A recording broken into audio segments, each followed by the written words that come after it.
Hello and welcome back to The Anecdotalist, episode 22, October Spooktacular number 2, The Ghost of Route 44. I'm your host, Paul Packard, and with me as always, my co-host, Jason McKinney. How's it going, everybody? As we dive deeper into October, we dive deeper into our October Spooktacular, and tonight we're discussing the ghost of Route 44 in Rehoboth, Massachusetts. If you're new to our show and you are joining us for the first time in our October Spooktacular, you're going to get a little bit different of a show than what we normally do. I do some research and tell the story from Ohio, and Jason listens and adds commentary from his home in the woods of South Carolina. Typically, we cover ghost stories, UFO encounters, and unsolved mysteries. But through the month of October, we're covering haunted legends, one story a week, all month, and we are calling it October Spooktacular. So, all that said, Jason, are you ready? You know, I'm kind of scared that you put in the woods. Like, it almost sounds like it was in parentheses. Like I'm being set up for something. Yeah, it was intentional. I was trying to make you scared.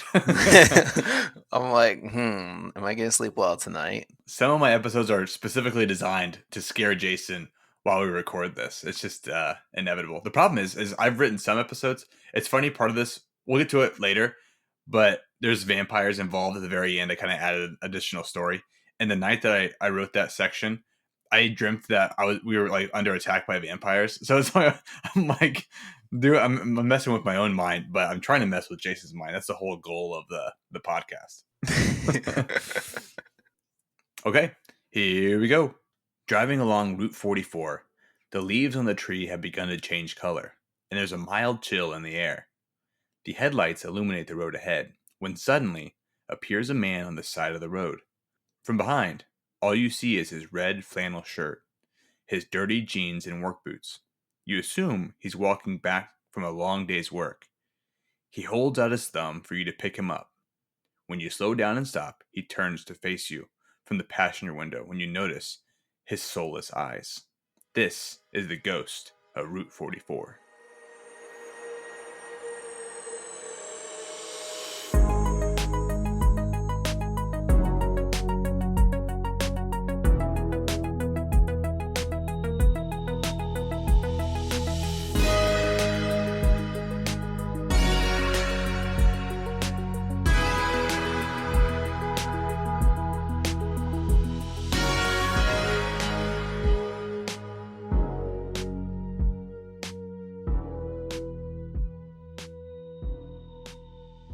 I just want to say, middle of the night, you see somebody down in the middle of the woods hitchhiking. That's how every horror story starts. You do not stop and pick up a man on the side of the road in the middle of the woods. Yeah, true. But then what's sad is that that's probably when someone's the most desperate. It's nighttime, they're broken down, they're clearly hitchhiking, and most of these stories come from pre-cell phone era. So you're just kind of like there's some poor guys on the side of the road, and and you got Jason behind the wheel, like I'm not stopping, and he's like really in trouble and needs help. Yeah, but you're right though. Like at this point, if you're driving down Route 44 through this area, I probably wouldn't stop either, especially if that person was wearing like a red plaid shirt, because it's most likely this hitchhiker. Yeah, but I mean, there's like so many mass murders, stories that you hear of hitchhikers just like hitchhiking and killing people and then stealing all their stuff. I mean, it's Yeah. no. This is a safe call in life to say you do not have to be friendly in the middle of the night. Yeah. That's why we have cell phones now. That's what's nice. We just call it in. Let the police handle it. Let the police get haunted. Let them deal with ghosts. Who are you going to call? The police or Ghostbusters? Ghostbusters. Yeah, I mean, you can call law enforcement, have them go out there and investigate the guy. Hey, I saw a guy on the side of the road. Looks like he needs help. This is where he's at. He's most likely a ghost. So we are in October Spooktacular. Of course, this is episode number 2. And my goal for this was to handle some of these legends, like kind of shorter episodes. And it's funny, this is like a shorter story. But like as I was digging into this area, the Seekonk Rehoboth line, like in Massachusetts, there's a ton of stuff that's happened out this way. Tons of ghost stories, tons of things. And so this ends up being a little bit more than I expected. I uncovered a little bit more. So we're going to cover the story. The meat of this story is going to be the ghost hitchhiker. However, I've tacked on a couple other stories from this area just to make the episode a little bit longer. And we're telling ghost stories in the month of October. It's Halloween. We might as well tack on a couple extra ghost stories while we're at it. But it was just funny as I was going through this and thinking, oh, this is a legend. This would be easy one. We'll knock out this story about the redheaded hitchhiker. And then it was like all these other ancillary stories from this area. I was like, I got to include some stuff. So we are going to talk a little bit more broadly, but we do have the meat of the story is the ghost hitchhiker. But all that said, Rehoboth is a small rural town in Massachusetts, and it's not to be confused with Rehoboth Beach, Delaware. It's one of the oldest towns in Massachusetts, established in 1643 by Walter Palmer and William Sabin. Old Rehoboth includes what is now Seekonk, so keep that in mind as Route 44, where this ghost appears, is in this part of Massachusetts, Old Rehoboth. Say Old Rehoboth 5 times fast. Yeah, seriously. I'm hoping to not say Rehoboth again the rest of the episode. Or Massachusetts. That one did me in too for some reason. Maybe it's the bourbon. Tonight's bourbon brought to you by yeah, Massachusetts. I was thinking Old Rehoboth. Rehoboth. Screw it. Yeah.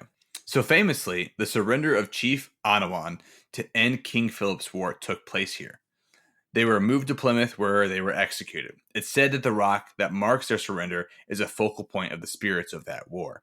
And the rock of Anawan is right off of Route 44. And we'll get back to this here when we get to the end of the story. But just keep that in mind. This area has seen a lot of activity. And one quick side note here. I actually descend from Packards that fought in King Philip's War, believe it or not. Just a little tidbit of information. It was a very bloody battle in early colonial America. And I have some ancestors that were in those early battles, early skirmishes, which is interesting. That is pretty cool. No, I think it's pretty cool that this is going back to like the colonial times when, Native Americans were the primary owners of this land. I mean, that's really cool that pretty much all of our ghosts start out in like the oldest of times that we know of, Yeah, and that's why I included it, because it's like there's so much history here, and it's hard to figure this out because the hitchhiker wearing like red plaid shirt, I mean, he's not a Native American, obviously, but this area is like really spiritual, I guess, and there's a lot of history and potential for like ghosts and spirits, and I want to add that in because this isn't very far from Route 44 where Route 44 runs. And so when we talk about this area and the ghosts of Route 44, I want to talk about the ancillary spirits that kind of roam the area. And this is a famous one. I mean, King Philip's War took place around this area, and then the final surrender happened really close to Route 44, where we're talking about our ghosts tonight. And when we get back to it later, there is some ghost activity in and around the Anawan Rock. Side note, I kind of going back to this being, your ancestors, fought in this war. Maybe this hitchhiker ghost is a relative. Yeah. No, we don't have redheads. No, it was redheads. That's what it is. So we're not going to dive super deep into history here. We like doing history in our episodes, especially when we're talking like unsolved mysteries or UFOs. But, tonight we're going to hopefully focus more on the hitchhiker stuff. Let's go ahead and dive into some of those accounts. This hitchhiker is a really well-known figure from this part of Massachusetts, and his presence and stories are mostly passed down through oral tradition. So the ghost hitchhiker of Route 44 is sometimes referred to as the red-headed hitchhiker. This ghost and many renditions of this ghost typically have a few things in common. He has red hair, a full beard, he wears a red flannel, and then typically he's seen in jeans and work boots, sometimes dirty, sometimes not. As much of this stuff is online, I found that a lot of sources kind of point back to one book, and that one book is called The New England Ghost Files by Charles Turek Robinson. I'll have this book in the show notes. He compiles a ton of ghost stories from the New England area in this book, and they're mostly based on interviews he performed himself. And then he actually wrote about these ghost stories in his book. The next couple like little stories here we have about the hitchhiker all come from Robinson's book, and so I want to make sure I give proper credence or a source to Robinson, because the next few stories here I pulled pretty heavily from his book, and we'll quote him a couple times here too. So the first story I want to talk about is from 1969. A man is driving down Route 44 at night. It's around 11:30, and he's driving around like 50 miles an hour. So I think like 50-ish miles an hour, 55. That's kind of like your standard speed. So this area is like super heavily wooded, and it's dark in this little stretch, and it's late at night. And while he's driving, he gets this feeling like he's being watched. And he looks over and he sees this face. It's red hair, beard, flannel shirt, and his face is right up against the outside of his car window, which he's driving 50 miles an hour and there's a face looking in the window. I mean, that would freak me out, especially at night. I think there would be a heart attack happening. I would probably swerve off the road. So I want to quote the New England Ghost Files by Charles Turek Robinson here. Quote, "The face was looking in at me, grinning. I could see that the man had red hair and was wearing a red plaid shirt. I swerved off the highway and brought my car to a stop. By that time, the man had vanished." End quote. Dude, I would not be stopping. I would lock the door, and I think I would be driving straight to anywhere where there's civilization. Yeah. Well, think about how this went down, probably. I mean, the fact that he probably swerved. I mean, think about when like a deer runs across the road or something and you try to swerve out of the way. Imagine if you see a face in the window right next to you when you're driving 50 miles an hour. I think he just instinctively swerved and then ended up off the side of the road because he had to kind of like gather himself. And it took him like 10 minutes or so to get like his nerves back before he drives on and gets back on the road and takes off. Imagine that feeling. I mean, I've swerved. I'm sure most people have swerved who've ever driven a car. And then here in Ohio, we have a lot of deer and stuff. And you try not to swerve because you don't want to end up off the road, all that stuff. But like instinctively, when you see a human face right outside your window, I imagine he just panicked and swerved, like tightened up and just turned the wheel. And yeah, you imagine you want to just take off, book it, and get out of there. I would, at least. I swear, now I have to get up at 5 a.m. in the morning to go to work, and I'm going to be like sitting there, like staring out my window. Just like, please don't let there be a face. Please don't let there be a face. Well, it'd be great because eventually we're going to have a personal stories episode, I think, because I have some personal stories I'd love to share. And then, Jason, you can get a personal story in the morning tomorrow by some ghost, some spirit. That'd be perfect. Yeah. Thanks to Paul, I now have personal stories. Yeah, I try my best to flirt with the line. I don't want to get too deep, too dark. That's not my style because I don't want to invite anything in. But man, I have some personal stories I'd love to share. Okay, so let's fast forward. It's 1973. Again, it's late, around 10 p.m., and a man is driving down Route 44 when he sees a man hitchhiking. You know, classic guy on the side of the road, thumb up. He thinks, okay, this guy's car is broken down. I'll give him a ride. So he pulls over, and the guy kind of jogs up to his truck, and he hops in. And same description as before. Red hair, thick beard, plaid shirt, jeans. "Hey, where you headed?" The guy just stares blankly back at him. He asks him again, "Where are you headed?" And instead of responding, he gives him this like big smile and just stares at him. And so I'm not sure how much time passes, but the guy basically is like, "Okay, get out of my car. Get out of my truck." And so the hitchhiker gets out of the truck, but not the way we think. He is still smiling at him. And the way this guy describes it is that he just kind of turns into a haze and slowly becomes transparent and just vanishes from the truck. I'm not sure which story I'd want first, the face outside the window or some guy that actually gets in my truck and then just disappears after not answering me and just smiling. Yeah, if you're gonna have to pick one, I'd rather it be one where, because we got some more coming, and they get creepier as they go. I'd rather it be the guy looking in the window, just based on the stories that I know are coming. I don't want anything in my car. If it's gonna be, I mean, outside my car, as long as you don't like invite it in. I think that's the other piece of it too. I don't know how this stuff works. You know, vampires, you have to invite them into your car. We talked about this during like the Black Shuck episode. Like if you invite it into your house, like the dog or whatever, if it can actually come in, like the place of worship. I don't really know, but I don't know. This ghost feels like you got to invite him in. Well, I guess I just won't invite anything in ever. No, that's what we're trying to do here. Talk about it, but not invite it in. So it's February of 1981. It's late at night, and this lady is driving down Route 44. All of a sudden, up ahead, like 50 feet or so not enough time to stop, in the middle of a road appears a man, and she's driving like 60 miles an hour. So she like hits the brakes and tries not to hit him, but she goes right through where he's standing. And the weird thing is, she's like, I didn't feel a thud. There's no thud. The man passes right through her car. So she stops and she gets out. And she's like, I had to have hit him. He was right in the middle of the road. And she starts searching around looking for him. And so she's kind of like, oh, thank God. Maybe I just imagined it. He's not around. There's no body. I didn't just kill somebody. So she starts walking back to her car. But as she's heading back to her car, she hears something like from the woods to her side.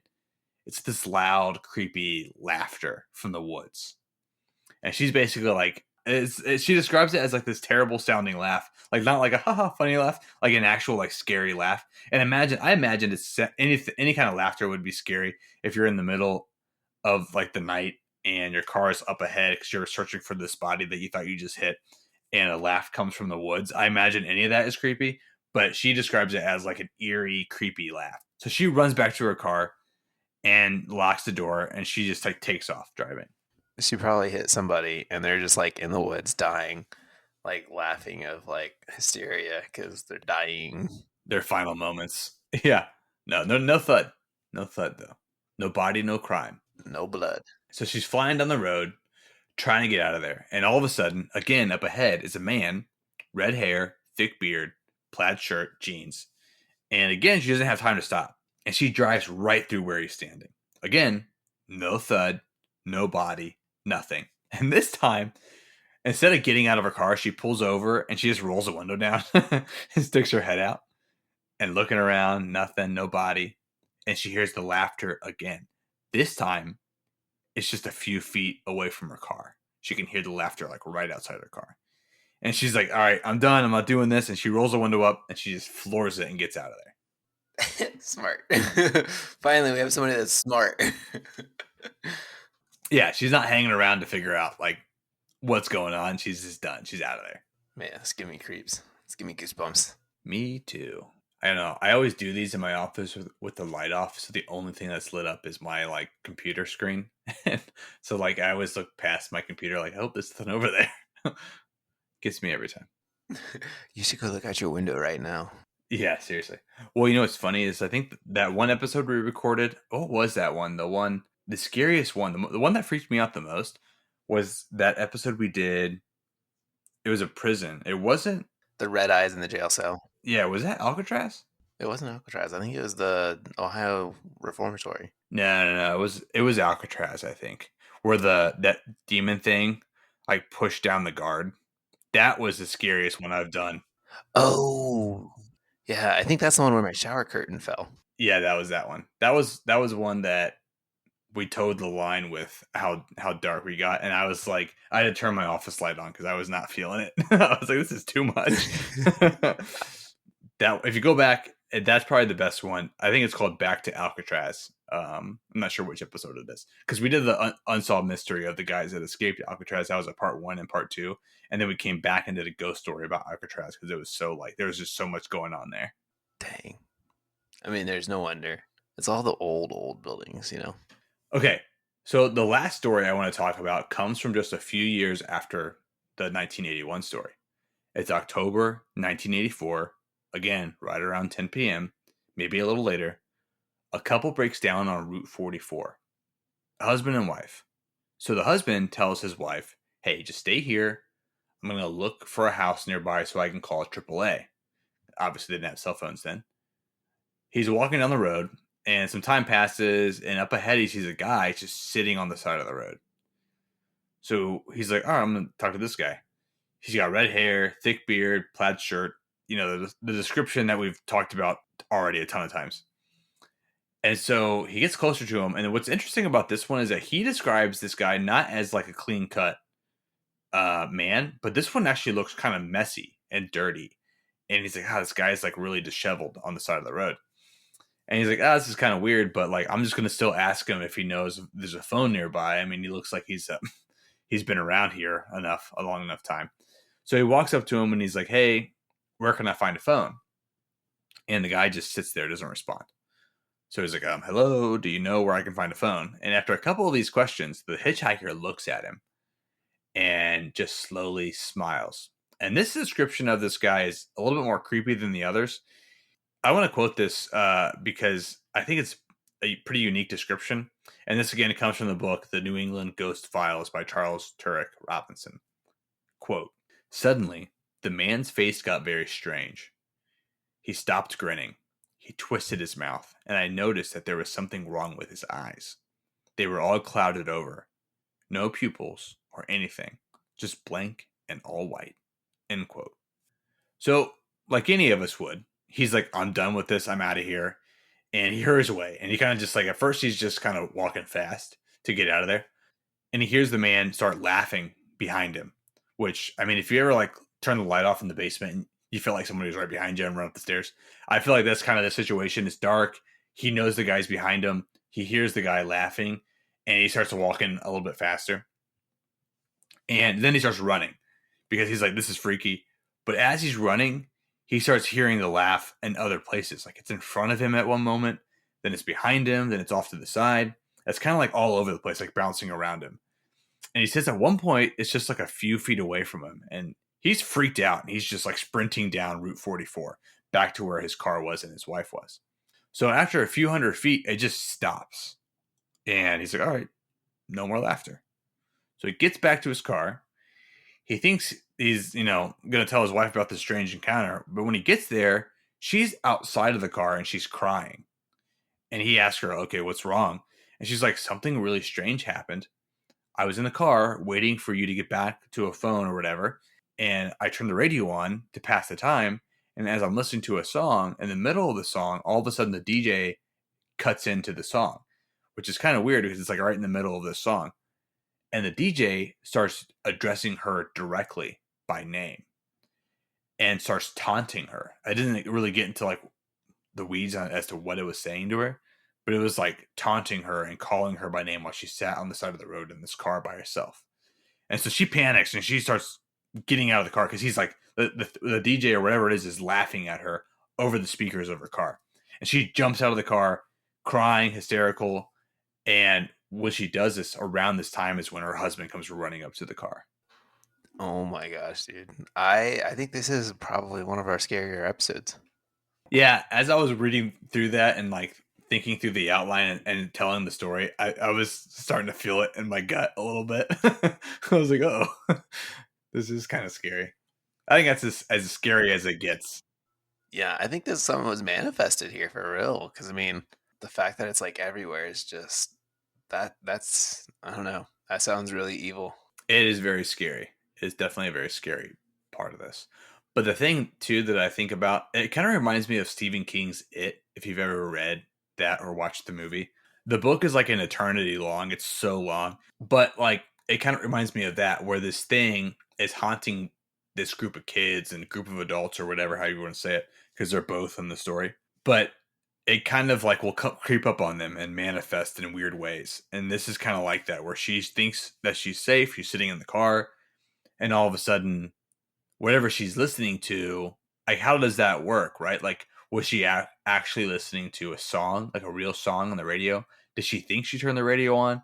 Like, how is this ghost manifesting in a way that's interrupted the radio and is inside either her head or inside the car? It's a weird thing. It's a very weird thing. And we're kind of getting like philosophical here when we start talking about like ghosts. One, if they're real, but two, if they are real, how they actually interact with human beings. And this one specifically is tormenting them. It's not just showing up and like, it's a ghost that happened to walk by. It's like actually attempting to torment the people on this road. I swear to you, if I don't know how I'm gonna make it to my car in the morning. It'll be fine. I'm gonna have like every light on in the driveway. You'll be good. Don't worry about it. I'm gonna need some holy water tonight. Yeah, just make sure you pray twice. Okay, so who is this red-headed hitchhiker? It's really hard to pinpoint the actual origin of this guy because there's not like a tried and true like this is who it is, and no one like really actually knows who he is. So there's some leading theories. There's been multiple fatal car crashes on Route 44 like throughout its history, and so this ghost can be any one of those. So imagine you have a car accident, someone dies on the road, maybe they don't realize they're dead, and they stick around. And there is a story of a guy, and this kind of varies from story to story. One is that a couple had broken down on the side of the road, and this guy stops on the road to help them, only to be struck by a car and killed. Another variation of the story is that a guy was hit and killed on the road. In this variation, however, his car broke down and he was walking along the road and hitchhiking and then gets hit and killed. And so I don't know about this because, like, if this guy is stopping on the side of the road to help somebody, I can't imagine his spirit would be one that wants to torment people. That doesn't really make much sense to me. You know what I mean? Like, if this guy, unless he is seeking revenge in some way, but like, imagine you pull off to the side of the road to help a couple and then you get hit by a car and you don't realize that you're dead. Are you as a ghost then going to be tormenting people that break down? Probably not, right? Unless you're like seeking revenge on couples that break down and stuff at that point, right? I don't know. I don't know about that one. There is speculation that this person precedes Route 44 being there, like it was a farmer or something that was farming this land prior to the road being there, and he was killed. And now his spirit roams the road, but that's also kind of weird too. Because how would you know how to hitchhike if he's like a farmer that predates the road being there? It's kind of a weird thing. I don't know. But there's not a really, again, a whole lot of like tried and true. There was this incident that involved this guy that was a redhead wearing these clothes. There's a lot of just kind of like theories because no one really knows. I think it's crazy. I honestly could see, this guy is on the side of the road helping somebody. He gets hit. And I could see like his spirit just being like unsettled over the fact that he was trying to help somebody and went out that way. Like he was trying to do good and he died in the process. And so now he's just like, you know what? I'm going to screw with everybody that comes by now. Yeah, like maybe he's upset that he's been killed and now he's seeking revenge, which could easily be the case. I mean, you have of all the ghost story. I mean, we've done a lot of these now, and of all the ghost stories we talk about, you have different ways that people become ghosts. Like they were tormented, they don't realize they're dead. They died quickly, they don't realize they're dead, and now they're like just kind of nice and still doing their job. Like we talk about the prisons or the reformatories, or these guards died in a violent way, and they still like roam the halls thinking they're working, or their spirit was so evil that it's like stuck in the stone like of the places, and they're trapped and they can't get out, things like that. But yeah, I don't know, this is a weird one. What's interesting though is that there is a theory that this ghost is actually manifested, like he doesn't really exist, like he's made up, not in the sense that the sightings are fake, but that people who live here, like the residents that drive down the road and are around this area, they've essentially manifested this hitchhiker, that over time, this legend, this ghost that they all are aware of and thinking about as they drive down this road, this Route 44, they've somehow created this spirit. Like we talked about how I think it was, again, Alcatraz, because there was like evil spirits on that island back when it was a mountaintop, and that there's always been some kind of evil ghost living there. And then people being aware of that, it just takes the shape of or the form of something that everyone feels exists or talks about or thinks about, and they manifest and create this framework of a ghost on top of some spirit that's already there. Yeah, I can totally see that too. I think as humans, and I'm obviously we're believers. I think that as humans, we can definitely manifest demons, spirits, in situations like this one. I mean, if we can worship a god and feel his presence, then by all means, we can probably start thinking evil stuff and have something else come up. Yeah, I definitely feel like there's a spiritual world out there. Obviously, especially, I mean, we wouldn't be talking about these ghost stories if we didn't in some way feel like there was some kind of spirituality, especially if it's demons, ghosts, whatever. But yeah, I think you very easily could manifest things. That's why when we do these, I try my best to be good about it. I'm looking around my office right now, making sure nothing's standing in here. But like, I like the idea of talking about this stuff, but I don't want to get too far into it to where like we manifest or invite things in. And I don't know, part of that's because growing up as a kid, my mom was like, so don't invite things into this house. We do not watch this. We do not do this. And she has her own personal stories and experiences of things that she saw growing up. And so like I think people there is a spiritual world, and I think dwelling on certain things can manifest things. So all that said, we're gonna keep on moving here and not turn I don't want a redheaded bearded guy show up in my room right now. I'm trying to move on. Okay, so that's pretty much it for what we have for the ghost hitchhiker here. I didn't want this episode to be extremely short, even though it's a legend that I wanted to cover and I wanted to talk about. I want to jump into some other stuff that's happened around this area. And Route 44 is a 237-mile stretch through New England. And it has a ton of stories. And we're not going to get into all of them because there's just so many of them. But I want to jump into a few stories kind of just right in this area. I came across some other stories and spooky tales. Of course, I'll have the book we talked about earlier by Robinson. That'll be in the show notes.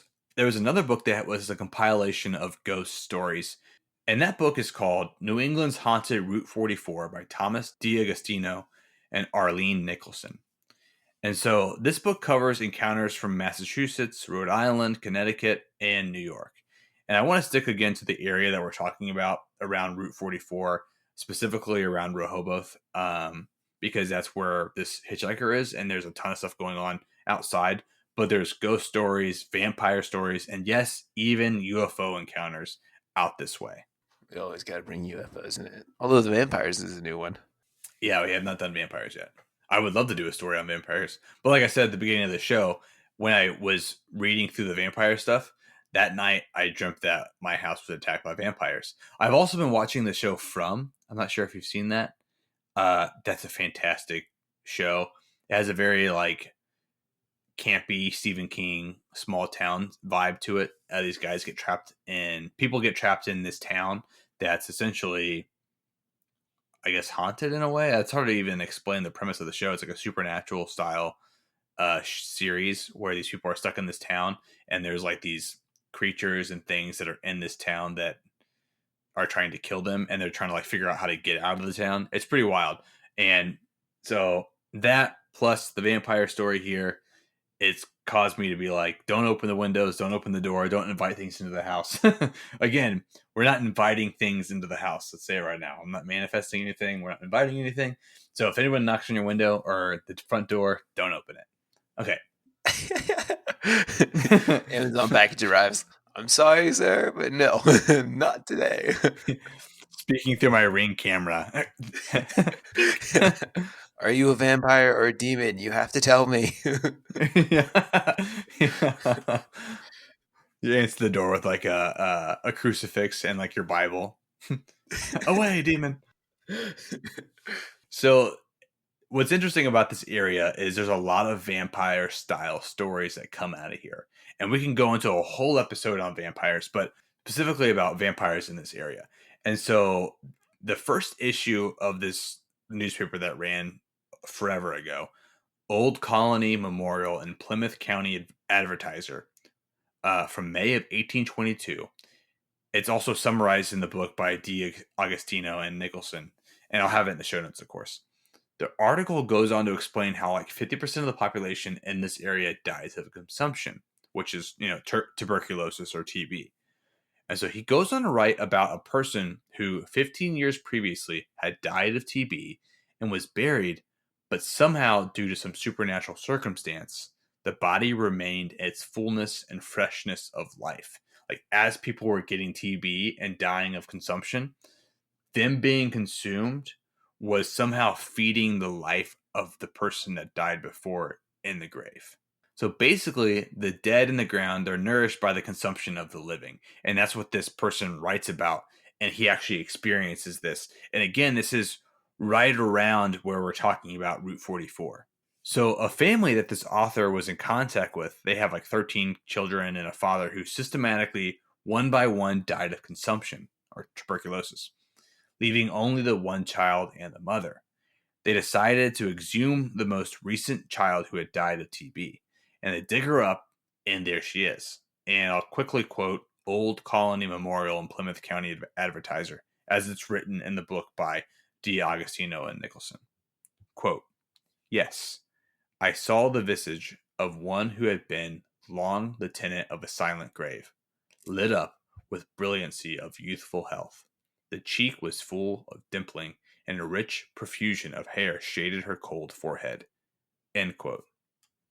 So the son would fall ill next, and then the mother, leaving all 16 of this family dead of consumption. And in these specific cases in Plymouth, when it was believed that the dead was consuming the living, they would often turn their bodies upside down in hopes the soul of the dead would be confused and go the wrong direction.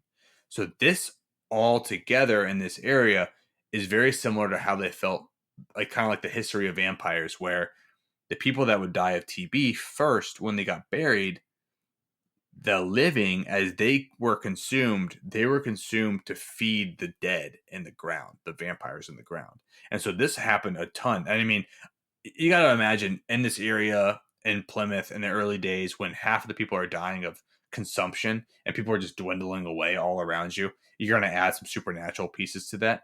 And supposedly, this author, this guy that was writing the story and was in contact with his family, was there when they dug up this little girl. And when they dug her up, she looked like a living person, even though she had been dead of consumption for however long. And so what they try to do again is turn them over so that they are confused in death and they go the wrong direction and they can't consume the living. And this all happened again really close to this whole redheaded hitchhiker Route 44 stuff. I'm really curious about the which person said, "Hey, maybe if we bury them facing downwards, their souls will go downwards." Get confused. Like, who came up with that idea? Yeah, I don't know. I don't know. So beyond like vampires and ghosts and stuff, the last story I want to talk about is the Peter Oliver House, which is situated right off Route 44. It has something like 1,500 Native Americans buried on the property. The Wampanoag tribe, led by King Philip, if you remember, earlier we talked about King Philip's War. Many of that tribe is buried in burial mounds behind the house on the property. And it's said that the spirits of these individuals still roam the area. So the house was built in 1769 as a wedding gift to Peter Oliver and Sally Hutchison. And so I'm not going to go super deep again in the history of this family and all this stuff. It's a huge long story, and there's not a lot of. I mean, there's some ghost stuff, but like it's mostly just like colonial. But basically, they're loyal to the crown, and they're run off by the Sons of Liberty, which also included Ben Franklin, and he actually visited this house at that time. So they run these guys off, and so a lot of stuff happens in this house. It sees a lot of death and people. At one time, it's part of the Underground Railroad, and of course, before the abolition of slavery. And so all these families reside in it. It sees all these people and time and history and all this stuff. And so today, people frequently see 18th century ghosts and spirits there. And there's like stories of EVPs and apparitions and all this stuff. And there's an article on Impact News, which I have in the show notes here, called Secrets of the Oliver House by Francesca Simone. She interviews a lady named Chris Andrade, who has seen many ghosts while working here. So she would dress in 18th century clothing for these tours.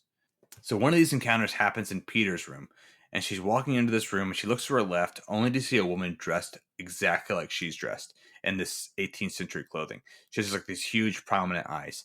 And she looks at her and she puts her finger to her lips as if to say, "Don't tell." And then she disappears into the closet. They also take like a ton of photos of this place, and one of the articles shows basically this picture. It's really creepy. His face in the window, and it's remarkable. I mean, if it's actually a ghost, it's crazy they caught it on camera. But it'll be in the show notes. We'll talk about it. If you want to take a look at it, you can. I just wanted to add this to it again because I'm trying to talk about the area itself and the history here and the ghost here. But this is right off Route 44. There's a house there that has a lot of history, has ghosts, and it's haunted still. See, and you remember how that one was the episode where We did the haunted house, and the security guard saw one of the ghosts walk through the door, and he's just like, "Nope, I quit," and he just like leaves. Yeah. Like once again, this is a situation where you see a ghost like go into a closet and disappear. That's time to go. Yeah, that's when you say, "Okay, I don't work here anymore." One thing that's funny is that we've done enough of these episodes that I've already begun forgetting the titles of older episodes, which is absolutely crazy that we've gotten to this point. But the Myrtles Plantation, the Ghost of the Myrtles Plantation, that was a good one too. That's episode 7, which was way back. I think it's episode 22 we're on. But yeah, but you're right. It kind of has that same vibe, and I was thinking that as I was going through thinking and reading through this. And it always seems to be people dressed in like 19th or 18th century clothing that always show up for some reason. But yeah, the entryway like greeter and like this person walks up dressed in 18th century clothing is like, "Hello, man," and she like walks past him and like goes through the door and he just like takes his badge off and quits. Yeah. Yeah, I would not stick around if I'm seeing ghosts. I'd be done. I'd be out of there. Or like the guard at Alcatraz, where that ghost was down in the cellar and he talked to it for like 15 minutes. It's like, "All right, man, we're gonna get the keys. We're gonna get you out of here." Before realizing that it was like ghost of that nurse that was out there years and years prior that died and was stuck down in the bottom of Alcatraz. There's just a lot of that. And yeah, I don't know how people continue working at a place when like there's ghosts walking around. It's one thing to be like, "Oh, it's a fun ghost tour." It's another to be like, "I saw a ghost, it walked past me, and I just hung around." I'm just gonna stick around. you know, I would be out of there. You're like, this place has got really good insurance, so I can't afford to leave. Yeah, the benefits are too good to pass up.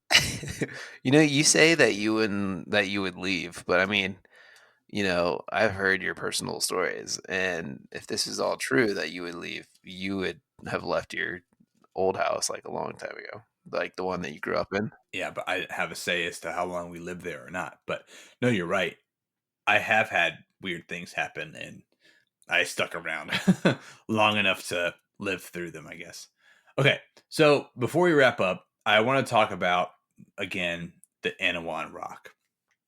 And in the present, the rock sits just outside of Route 44, and it has many spirits that surround it. The spirits of the Wampanoag people who were captured there are said to linger. People have witnessed campfires tucked away in the bush. People often hear Native American chants and even can make out the words Lutash Lutash, which means stand and fight.